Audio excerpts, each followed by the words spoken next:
walang kinikilala kapag sabog ka. Ang isip mo'y lumilipad ng talaga.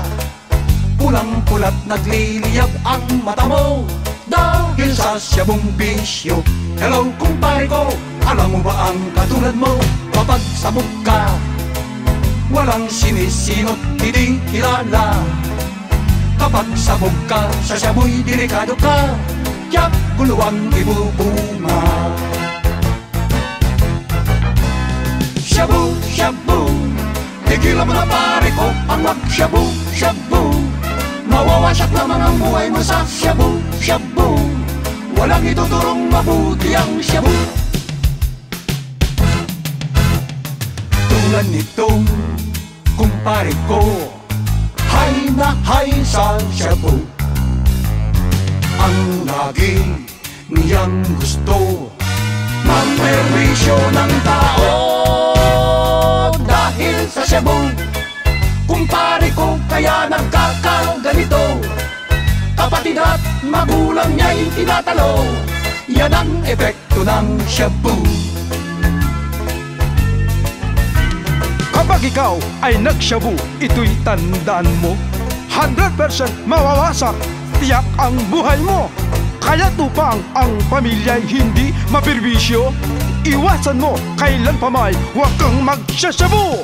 Kapag nagshabu ka, ang kahihinatnan, matutuyot ang katawan, magiging kalansay. Kapag wala nang maibili ng bisyong nahiligan, magnanakaw at papatay, bagsak mo'y kulungan. Bawal, ito'y bawal, ang magsyabo'y sadyang bawal, pagkat ito'y produktong dala ni kamatayan. Kapag nagsyabu ka at hindi mo napigilan, ikaw na rin ang humukay ng sarili mong libingan. Shabu, shabu, tigilan mo na pare ko ang mag-shabu, shabu. Mawawasak lamang ang buhay mo sa shabu, shabu. Walang ituturong mabuti ang shabu.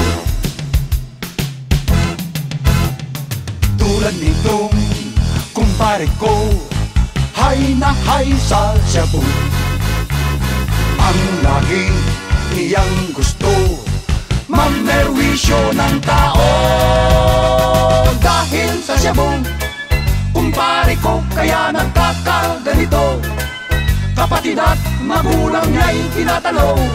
Yan ang epekto ng shabu.